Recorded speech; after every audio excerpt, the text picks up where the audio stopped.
Hello everyone, आज हम पढ़ने वाले हैं मेजर एग्रीकल्चरल क्रॉप्स। और मेजर एग्रीकल्चरल क्रॉप्स में एक है आपका राइस।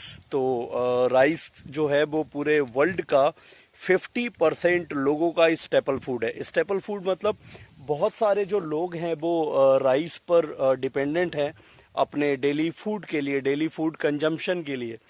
तो राइस जो है वो एक इम्पॉर्टेंट फूड होने के साथ साथ 50% जो पूरे वर्ल्ड का पॉपुलेशन है, मैंने आपको बताया लगभग 7.5-8 अरब 8 अरब जो पॉपुलेशन है उसका 50% मतलब लगभग 4 अरब लोग पूरे वर्ल्ड के राइस कंज्यूम करते हैं, जो हमें पैडी से मिलता है ना। तो राइस की हम बात कर रहे हैं और हमें ये डिस्कस करना है कि राइस को क्लाइमेट कैसा चाहिए होता है।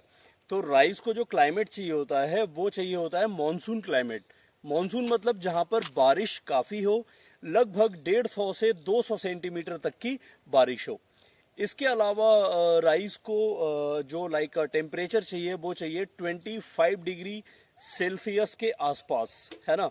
बहुत ज़्यादा जो एक्सट्रीम टेम्परेचर होता है, चाहे वो हाई टेम्परेचर हो, एक्सट्रीम हाई या एक्सट्रीम लो, उसमें राइस के लिए प्रॉब्लम है।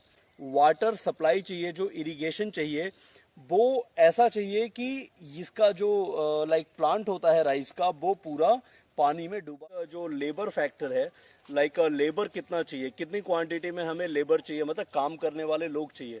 तो राइस को ग्रो करने के लिए हमें चीप लेबर चाहिए और प्लेंटीफुल चाहिए, मतलब बहुत सारे हमें लोगों की ज़रूरत पड़ती है।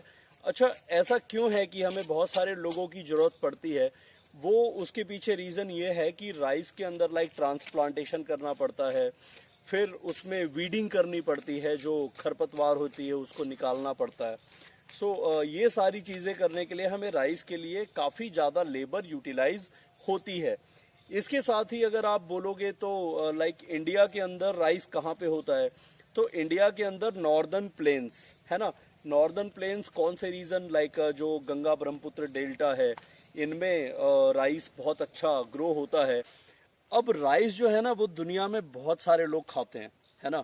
मैंने आपको बताया ही कि 50% लोग जो हैं वो राइस खाते हैं।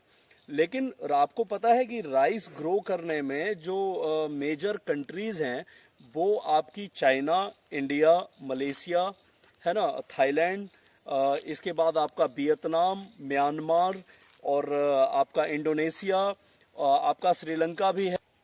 ये सारे जो कंट्रीज हैं, ये सारे आप सोच रहे होंगे कि सारी तो मतलब एशियन कंट्रीज ही हैं, है ना। तो एशिया में अराउंड 90% पूरे वर्ल्ड का जो राइस प्रोडक्शन होता है उसका लगभग 90% प्रोडक्शन एशिया में जो कंट्रीज हैं वहीं पर होता है ना। बहुत सारे लोग राइस पसंद करते हैं।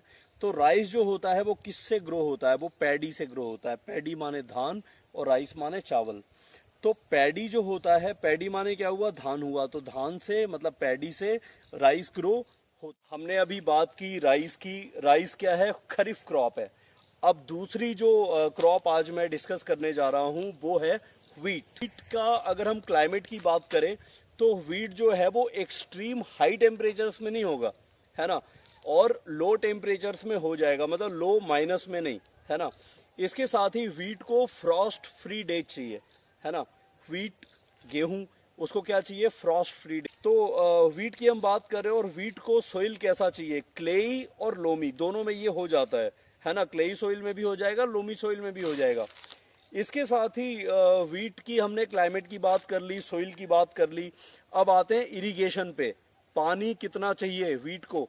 तो व्हीट को जो वाटर सप्लाई चाहिए वो लाइक 50 सेंटीमीटर से लेके 100 सेंटीमीटर तक या 75 सेंटीमीटर में भी व्हीट अच्छा ग्रो हो जाता है। मतलब उसको पैडी की तरह या राइस की तरह इतना ज़्यादा वाटर, इतना ज़्यादा इरिगेशन नहीं चाहिए। और अगर गेहूं के खेत में, व्हीट के फील्ड्स में अगर पानी जमा हो गया तो उससे क्या होगा? व्हीट खराब हो जाता है। व्हीट का प्लांट जो होता है वो खराब हो जाता है।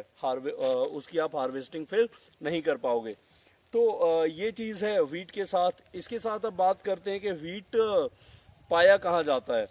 तो व्हीट जो है वो इंडिया में भी पाया जाता है, लाइक पंजाब, हरियाणा, उत्तर प्रदेश, मध्य प्रदेश, इसके साथ ही डेक्कन प्लेट्यू में भी व्हीट ग्रो किया जाता है। इसके साथ ही पूरे वर्ल्ड की बात करो तो जहां जहां पर ग्रासलैंड है, जो आपने क्लास 7th में पढ़े होंगे, जैसे प्रेरीज हैं आपके अमेरिका में, है ना, फिर डाउन्स, स्टेप्स, तो ऑस्ट्रेलिया, अर्जेंटीना, पैम्पास अर्जेंटीना में, तो जहां जहां पे ये ग्रासलैंड है, प्रेरीज, डाउन्स, स्टेप्स, है ना, इन सभी ग्रासलैंड्स में बहुत अच्छी क्वालिटी का व्हीट डेवलप होता है।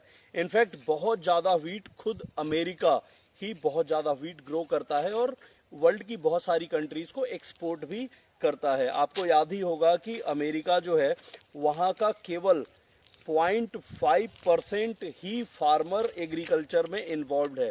0.5% पॉपुलेशन वहाँ की इन्वॉल्व है, मतलब लगभग 32-33 करोड़ पॉपुलेशन है अमेरिका की। इस 32-33 करोड़ में से केवल 15-16 लाख लोग ही खेती करते हैं, है ना, और वो अपने देश की जीडीपी में अपना योगदान 1% देते हैं। हमारे इंडिया में लगभग और इनडायरेक्टली मिला के लगभग 67% इन्वॉल्व हैं। तो हमारे देश में जो 50% के आसपास लोग जो डायरेक्टली इन्वॉल्व हैं एग्रीकल्चर में, वो हमें केवल जीडीपी का 15% ही देते हैं। तो वहाँ पे आधे % लोग करते हैं और 1% दे रहे हैं, हमारे यहाँ पे इतना कम। तो हमारे यहाँ एग्रीकल्चर का जो आउटपुट है वो उतना बेहतर नहीं है। हमारे यहाँ जो क्रॉप्स हैं वो बहुत ज़्यादा ख़राब हो जाते हैं और हमारे यहाँ जो भी प्रोडक्शन भी होता है लाइक वेजिटेबल्स का, फ्रूट्स का, वो भी बहुत ज़्यादा वेस्ट हो जाता है, क्योंकि हमारे यहाँ जो है कोल्ड स्टोरेज में जो फार्मर्स हैं वो जाना पसंद नहीं करते ज़्यादा, पैसे की कमी से या और दूसरे रीजन्स से। तो ये एक बहुत बड़ी प्रॉब्लम है हमारे इंडिया की। इसके साथ ही व्हीट के बारे में मैंने आपको सारी चीज़ें क्लियर कर दी, और लाइक उसका क्लाइमेट बता दिया, उसका इरिगेशन बता दिया, उसका मैंने आपको सोइल बता दिया, कैसी सोइल चाहिए होती है। इसके साथ ही मैंने आपको बता दिया वो कहाँ कहाँ पे ग्रो होता है। सो व्हीट का मैंने आपको सारा कुछ क्लियर कर दिया। राइस और व्हीट दोनों चीज़ें मैंने आपको क्लियर इस वीडियो में एक्सप्लेन कर दिया। So that's it.